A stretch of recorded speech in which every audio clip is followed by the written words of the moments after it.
जोहार सोंगी साथी। मैं आप सभी का स्वागत करता हूं आज की इस वीडियो में। आज का ये वीडियो पंच परगनिया के सभी स्टूडेंट्स के लिए बहुत अधिक महत्वपूर्ण होने वाला है।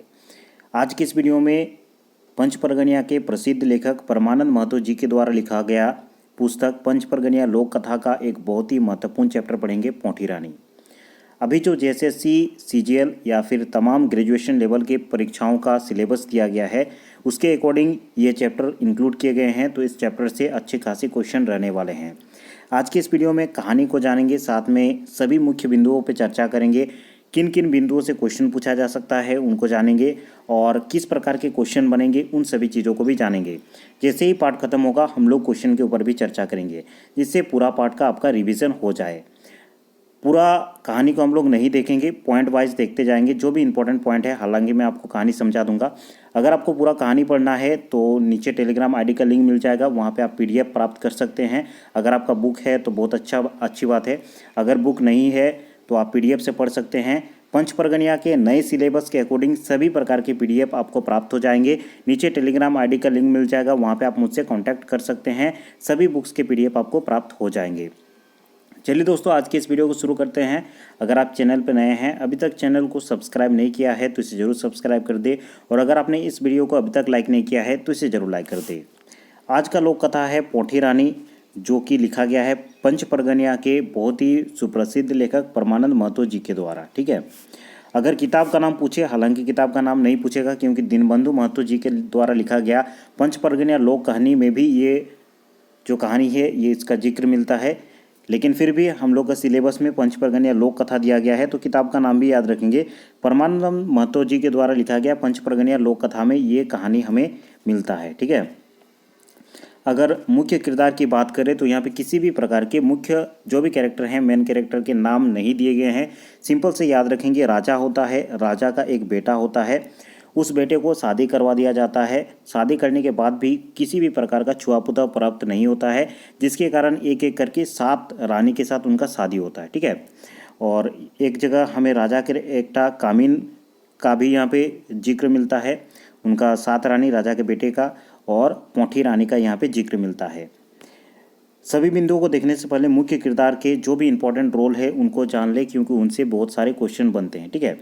राजा का रोल कुछ नहीं है, यहाँ पे केवल राजा का बेटा का नाम आएगा, अर्थात कि राजा का एक बेटा है, उस बेटे का शादी करवा दिया जाता है एक रानी के साथ, लेकिन उस रानी से किसी भी प्रकार का बच्चे की उत्पत्ति नहीं होती है, अर्थात कि छुआपुता नहीं होता है। ठीक है।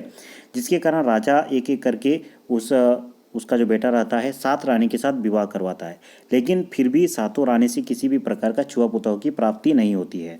उसी समय उसका लड़का क्या करता है, हर दिन राजा के बागान में एक बांध रहता है, उस बांध में नहाने जाता है। उसी बांध में पोंठी एक रहती है। ठीक है। और ये लोक कहानी है, तो यहाँ पे लॉजिक को साइड में रखिए, केवल कहानी को जानिए। पोंठी रानी से एक बच्चे का जन्म होता है, तो यही पूरा कहानी है। ठीक है। इसी को डिटेल में अभी जानने वाले हैं। चलिए शुरू करते हैं और मुख्य बिंदुओं को देखते हैं, क्या क्या मुख्य बिंदुएं हैं और आपके परीक्षा में कौन कौन से प्रश्न आ सकते हैं। तो सबसे पहला जो बिंदु है, राजा का बेटा टार एकटा छुआपुता नी होलोय। तो राजा का बेटा जो रहता है उसका शादी करवा दिया गया था, लेकिन किसी भी प्रकार का छुआपुता नहीं उत्पन्न होता है।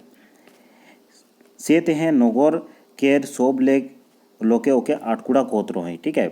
इसीलिए नगर के जितने भी लोग थे, छोटे बड़े सभी लोग उसको आटकुड़ा कहते थे। हमारे पंच परगनिया में जिनका शादी हो जाया रहता है लेकिन फिर भी एक भी बच्चा उत्पन्न नहीं हुआ रहता है, उसको आटकुड़ा कहा जाता है। इसीलिए यहाँ पे देखिए, नगर के सभी लोग उसको आटकुड़ा कहने लगते हैं। सेते हैं राजा अपन बेटा सातरा ब्याह कर दे लोग। और इसके बारे में राजा को भी खबर हो गया था कि गाँव के लोग या फिर उनके जो शहर है उनके लोग यहाँ पे क्या कह रहे हैं। इसीलिए राजा एक एक करके 7 ठो शादी उसका बेटा का करवा दिया, लेकिन फिर भी किसी से भी बच्चे की उत्पत्ति नहीं होती है। ठीक है। पोरते दिन राजा छुआ बांधटा नहाई के जात रहे। उन्हीं राजा के बागान में एक बांध रहता है, उस बांध में राजा का छुआ जो होता है, अर्थात कि राजकुमार जो होता है, वो नहाने जाता है। ठीक है। उस बांध में डेली वहाँ पे नहाने जाता है, और डेली नहाने जाता है तो वहाँ पे उसके साथ जो भी सिपाही सब है वो भी जाते हैं, लेकिन किसी को भी वहाँ पे माछ पकड़ने नहीं देता है राजा का बेटा। ठीक है। पोंठी रानी राजा छुआ थूक खंकार खालोक और भारी कात हो गए लोग। ठीक है, वहीं पे एक पोंठी रहती है और उसी को पोंठी रानी कहा गया है। वहाँ पे देखिए पोंठी रानी राजा का छुआ थूक खाकर, राजा का छुआ का थूक खाकर खा करके भारी कात हो जाती है, अर्थात कि यहाँ पे इन द सेंस कि प्रेग्नेंट हो जाती है। ठीक है, आगे देखिए राजा कोर कामीनटा देखे पालो कि एकटा सुंदर छुआ राजाक बेटाक मुँह पोछाटा लुगाटाई लेटपेटाई रोहे। ठीक है, तो यहाँ पे देखिए राजा का एक कामिन रहती है, वो कामिन क्या करती है, गमछा, जो गमछा होता है उसी में मुँह पोंछा लुगाटाई, अर्थात कि गमछा में एक बच्चा लेटपटाए रहता है। तो उसका खबर तुरंत से राजा का छुआ को मिलता है, फिर राजा को मिलता है, उस छुआ को लाया जाता है। उस छुआ को बहुत ही अच्छे तरीके से फिर लालन पालन किया जाता है, क्योंकि बहुत दिनों बाद किसी बच्चे का जन्म होता है और उनके महल में इतनी खुशी आई रहता है। ठीक है, लेकिन यहाँ पे देखिए रानी गिला छुआटाके बेचनी करतोय और ओके मारे कुपाई करतोय। लेकिन चूंकि सातों रानी से किसी भी प्रकार का यहाँ पे बच्चे की उत्पत्ति नहीं हुई थी, बच्चे का जन्म नहीं हुआ था, इसीलिए सातों रानी उस बच्चे को अच्छा नहीं करते थे। ठीक है, राजा शिकार खेलने के लिए जाते थे, उस टाइम बहुत ही मारा पीटा करते थे, नाटा करते थे, अच्छा उनको नहीं करते थे और उसको मारने का उपाय सोचते रहते थे। ठीक है, यहाँ पे देखिए क्योंकि सातों रानी उस बच्चे को मारने का प्लानिंग करते रहती थी और मौका देखते रहती थी। एक बार एक इंसिडेंट होता है कि सातों रानी में से सबसे बड़की रानी जो होती है वो जब राजा शिकार खेलने जाता है, वो क्या करती है, अपने बिछौना में सोन खाड़ी बिछा देती है और उसके ऊपर बिछौना बिछाती है। ठीक है, और जैसे ही राजा चुहा शिकार खेल करके वापस आता है, रानी एक्सप्लेन करने लगती है कि जो पोंठी रानी का बेटा है जिसको तुम लोग यहाँ पे महल पे लाए हो और इतना लालन पालन कर रहे हो, वो भूत है और उसने मेरा सभी हाड़ गोड़ खा दिया है, जिसके कारण मैं उठ नहीं पा रही हूँ। ठीक है, और जैसे ही वो करोट लेती है, वो सोन खाड़ी होने के कारण सोन खाड़ी रटपटाता है, जिसके कारण राजा चुहा को भी यहाँ पे विश्वास हो जाता है कि रानी ठीक ही कह रही है, जो पोंठी रानी का बेटा है वो भूत है। ठीक है, तो यहाँ पे राजा का जो छुआ रहता है वो कहता है कि तब क्या किया जाए, क्या उपाय किया जाए जो कि सब कुछ ठीक हो जाएगा। तब बड़की जो रानी होती है वो कहती है कि इस छुआ को मार दिया जाए और उसका खून से अगर मैं मालिश कर लेती हूँ तब मैं ठीक हो जाऊँगा। ठीक है, तो राजा भी ऐसा ही करता है। राजा अपना सिपाही को आदेश दे देता है कि जो मेरा बेटा है, अर्थात कि पोंठी रानी का जो बेटा उत्पन्न हुआ रहता है, उसको महल से दूर ले जाया जाए जंगल में और उसको काट के उसका खून को लाया जाए, जिससे रानी मालिश करके ठीक हो सके। ठीक है, इस प्रकार से राजा भी आदेश दे दिया रहता है। ऊँदे पोंठी रानी छुआ ओखन बोन महान चोल गए लोग। लेकिन वहाँ पे जो सिपाही होते हैं, जिन सिपाहियों को भेजा जाता है उस बच्चे को ख़त्म करने के लिए, वे सिपाही कहते हैं कि हम आपका पूजा करते हैं डेली, क्योंकि देखिए यहाँ पे राजा का बेटा रहता है तो ऑब्वियस सा बात है सिपाही लोग उसका पूजा करते हैं। ठीक है, तो वे बोलते हैं कि हम आपका पूजा करते हैं, लेकिन आपको हम कैसे मार सकते हैं। तो वे क्या करते हैं, एक कुत्ते को काट देते हैं और कुत्ते का रक्त ले आते हैं और उस बच्चे को कहते हैं कि तुम वन में चले जाओ, अखंड वनवास में चले जाओ, ताकि किसी के भी नज़र में तुम ना आ सको। लेकिन राजा चुहा को इन सभी के बारे में सुआ सुगनी से पता चलता है। सुआ सुगनी एक बार कथा बतरा करते रहते हैं उनके महल के सामने ही कि राजा चुहा कितना बड़ा आटकुड़ा है कि वो अपना जो सातों रानी की बातें सुन करके अपना पोंठी रानी का जो बच्चा उत्पन्न हुआ रहता है उसको वन में मार देता है, माफ़ कीजिएगा, उसमें वन में भेज देता है। एक्चुअली वो लोग एक जो सुहाग सुगनी होती है उसको बता दे रहा होता है कि इस प्रकार से इंसिडेंट होता है कि वह सातों रानियों का बात सुन करके उसको वन में भेज दिया रहता है। ठीक है, तो राजा इन सभी बातों को सुन करके समझ जाता है कि ये सब सातों रानियों का चाल रहता है उस बच्चे को मरवाने के लिए। लेकिन जब उसको पता चलता है कि बच्चा मरा नहीं है बल्कि बच्चा बच्चा है और वो जंगल में रहता है, तो वो फिर अपने सिपाहियों को बुला करके उस बच्चे को लाने के लिए कहता है। ठीक है, फिर वो बच्चा आता है, लेकिन वो शर्त रखता है कि मैं एक ही शर्त में जाऊंगा कि सातों रानियों को आप वनवास में भेज दीजिए और मेरी पोंठी रानी जो मम्मी है, क्योंकि वो पोंठी रानी से ही उत्पन्न हुआ रहता है, उसको वापस महल में ले जाया जाए।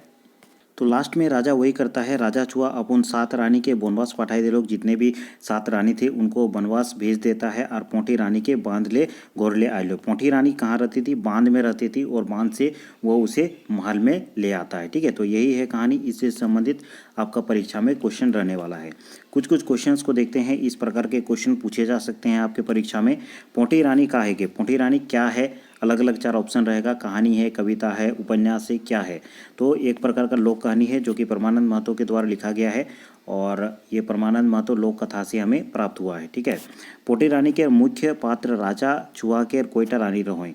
पोटी रानी के मुख्य पात्र राजा का जो छुआ रहता है उसके कितने रानी रहते हैं? 7टा रानी रहते हैं और 7 रानी से बच्चे कोई भी बच्चा उत्पन्न नहीं होता है, तो वह फिर 8वां पोटी रानी उसको महल में लेकर के आ जाता है। ठीक है। प्रत्येक दिन राजा छुआ कहाँ नहाए जात रहे? कहाँ पे नहाने के लिए प्रत्येक दिन राजा छुआ जाता था? तो बांध में, उसका बागीचे में ही बांध था, वहीं पे जा करके नहाता था। राजा छुआ काके पाठी रानी छुआ के मारे के हुक्म दिलो, अर्थात कि जो राजा छुआ होता है किसको, पोंठी रानी का जो बच्चा है उसको मारने का हुक्म देता है। तो उसके जो सिपाही थे उसको हुक्म देता है कि वन में जा कर के इस बच्चे को मार दो और इसका खून ले करके आओ। केकोर रोक तो रानी के मालिश कोरल गेलोग। ठीक है। तो रानी ऐसा कहती है कि बच्चे को मार करके बच्चे का खून से अगर मैं मालिश कर लेती हूँ तो मेरा शरीर ठीक हो जाएगा। लेकिन सिपाही लोग ऐसा नहीं करते हैं, उस बच्चे को छोड़ देते हैं और वहीं पे एक कुत्ता मिलता है, उस कुत्ते को काट करके उसका खून ले करके आते हैं और उसी से रानी मालिश करती है और ठीक हो जाती है। ठीक है। क्योंकि वो ढोंग कर रही थी, एक्चुअली उसको कुछ नहीं हुआ रहता है, वो केवल ढोंग कर रही थी वैसा कि वो बच्चा भूत है, उसको मरवा दिया जाए। ठीक है। राजा केकोर कथा सुन के रानी सोकर बेतरा जाने पालोक। राजा किसका बात सुन करके रानी का सभी भेद को जान लेता है, 7 रानी का जो भेद है वो जान लेता है। तो सुगा सुगनी, इसे आप याद रखेंगे। तो इस प्रकार के क्वेश्चन इस कहानी से बन सकते हैं। तो चलिए दोस्तों, आज के इस वीडियो में इतना ही। नेक्स्ट वीडियो में नेक्स्ट कहानी पे चर्चा करेंगे। अगर आपको बुक का PDF चाहिए तो नीचे टेलीग्राम पे कांटेक्ट कर सकते हैं, मैं आपको बुक का PDF प्रोवाइड करवा दूंगा। आज के इस वीडियो को देखने के लिए बहुत बहुत धन्यवाद। अगले वीडियो में हम लोग फिर मिलते हैं।